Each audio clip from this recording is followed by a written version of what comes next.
330 kilometre की अहम highway की तामीर और तौसी का प्रोसेस अगले 1 माह में मुकम्मल करने की डेडलाइन दी गई है। ऐसा एशियन डेवलपमेंट बैंक की जानब से किया गया है क्योंकि इस सड़क की तामीर 2013-14 में शुरू होनी थी, लेकिन हमारी अंदरूनी कबाहतों की वजह से आज तक इस अहम रोड के ऊपर काम का आगाज नहीं हो सका। 6 तारीख को इसकी डेडलाइन थी। बड़ी मुश्किल से 1 महीने की हमें मजीद एक्सटेंशन मिली है। जी हम बात कर रहे हैं इंडस हाईवे N55 की, जो कि कराची को पेशावर से जोड़ने वाला शॉर्टेस्ट रूट है 1264 किलोमीटर का।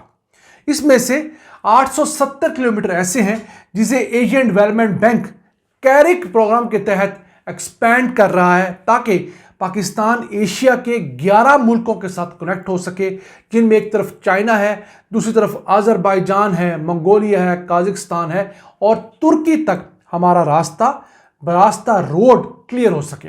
आज की वीडियो में बताएंगे कि वो कौन सा पैच है जिसके ऊपर अब आखिरी वार्निंग दी गई है, और उम्मीद करते हैं कि हुकूमत अपनी सुस्तियां छोड़ेगी और इस 330 किलोमीटर के अहम पैच की तामीर फौरी तौर पर शुरू की जाएगी। अस्सलाम वालेकुम व्यूअर्स, मैं हूं आपका होस्ट अब्दुर्रहमान। पाकिस्तान दुनिया के अंदर बेहतरीन लोकेशन पर वाक़ ममालिक में से एक है, लेकिन हमारे कनेक्टिविटी के बहुत मसाइल हैं। हम लोग खुद भी दुनिया से जुड़ना नहीं चाहते। इसकी मिसाल है नेशनल हाईवे 55, जो कि इंडस हाईवे भी कहलाती है। उसका 330 किलोमीटर का लोन एशियन डेवलपमेंट बैंक हमें 2 साल पहले सैंक्शन कर चुका है। इस लोन के तहत राजनपुर से जामपुर, डेरा गाजी खान, डेरा इस्माइल खान तक की 330 किलोमीटर रोड जो है वो बननी है। 170 अरब रुपए का टोटल ये मंसूबा है। इसमें से 59% यानी 100 अरब रुपए तो एशियन डेवलपमेंट बैंक देगा, बाकी हुकूमत पाकिस्तान अपनी जेब से डालेगी। हुकूमत पाकिस्तान ने इसके टेंडरिंग का प्रोसेस किया। एक चाइनीज कंपनी NXCC और 2 पाकिस्तानी कंपनियों ने मिलकर वो बिड जीती और सबसे लोएस्ट रेट दिए। बदकिस्मती से वो चीज़ हमारी अदालतों में चली गई। उसके खिलाफ सेनेट के अंदर कुछ ठेकेदार मुतहरिक हो गए और उस अहम पैच के ऊपर जिस कंपनी ने सबसे कम बिड दी थी उसे काम शुरू नहीं करने दिया गया। और अब एशियन डेवलपमेंट बैंक ने सिर्फ हमें 1 महीने की एक्सटेंशन दी है कि अगर आप 5 अप्रैल तक इस तमाम प्रोसेस को कंप्लीट नहीं करते और उस कंपनी को हवाले नहीं करते जिसने बिड जीती होगी, तो हम आपका लोन ही कैंसिल कर देंगे। कैसी बात है। 11 मुल्कों से इस रोड ने हमें जोड़ना है। ये कैरिक का कॉरिडोर 5 है, जिसमें पाकिस्तान ने अफगानिस्तान के साथ, चाइना के साथ, अजरबैजान के साथ, काज़ाकिस्तान के साथ, किर्गिस्तान के साथ, मंगोलिया, ताजिकिस्तान, तुर्कमानिस्तान, उज़्बेकिस्तान और जॉर्जिया के साथ जुड़ना है। ये बेसिकली कोई 3700 किलोमीटर की रोड्स का पूरा प्रोग्राम है। उसमें से 870 किलोमीटर पाकिस्तान है। फिर 2000 किलोमीटर के रेलवे ट्रैक्स को भी अपग्रेड किया जा रहा है, लेकिन अभी पाकिस्तान में उसका कोई फेज शुरू नहीं हुआ। लेकिन फ्यूचर में पाकिस्तान के और 2 अहम रूट इसमें शामिल किए जाएंगे। एक है खुंजराब से हवेलियां तक का 682 किलोमीटर का, और दूसरा है जलालपुर से पेशावर तक का 145 किलोमीटर का। फिर कंधार से चमन तक का एक तीसरा रूट भी ऐड हो सकता है, वो है 106 किलोमीटर का। लेकिन चूंकि अफगानिस्तान का हिस्सा है, इसलिए हम पाकिस्तान के 2 हिस्सों का जिक्र करेंगे, पेशावर से जलालाबाद और खुंजराब हवेलियां।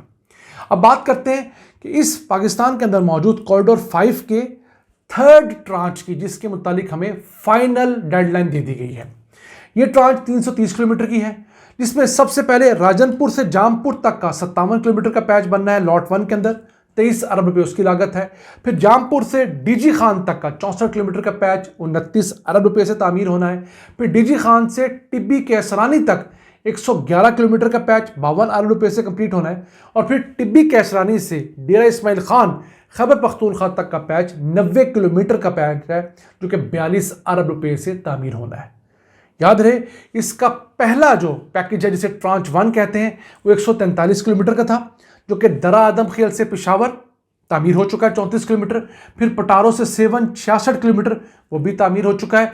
और फिर रत्तो डेरो से शिकारपुर 43 किलोमीटर, वो भी अंडर कंस्ट्रक्शन है। फिर इसका ट्रांच 2 है, जो कि शिकारपुर से राजनपुर तक है, वो इस वक्त ज़ेर तामीर है।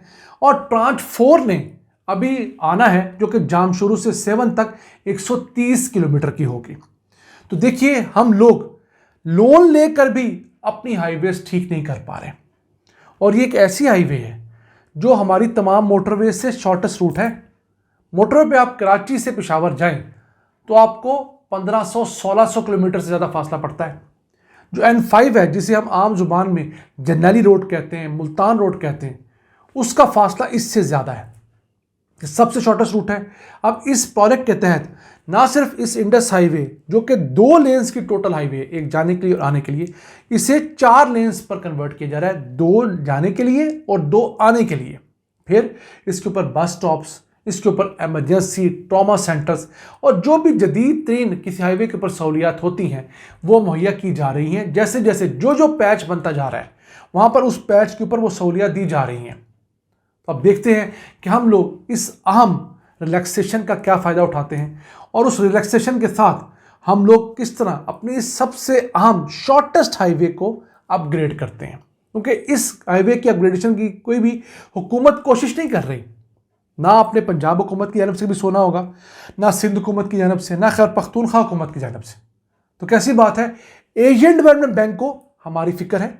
उन्होंने कहा कि आपने $360 मिलियन कर्जा लेना है कि नहीं लेना। अगर आपने अदालत दिलाया खेलना है तो अदालत खेलिए, हम यही पैसा किसी और मुल्क में इन्वेस्ट कर देंगे। हम जो आपको 2017 से इस प्रोजेक्ट के लिए कर्जे देते आ रहे हैं और 10 साल के अंदर इस 870 किलोमीटर की हाईवे ने अपग्रेड हो जाना था, मॉडर्न हाईवे बन जाना था। आपने अभी तक उसे कंप्लीट ही नहीं किया। उसके थर्ड ट्रांच के पैकेज को अगर आप इस साल भी शुरू करेंगे तो बनाते बनाते आपने 3 साल ले जाने हैं।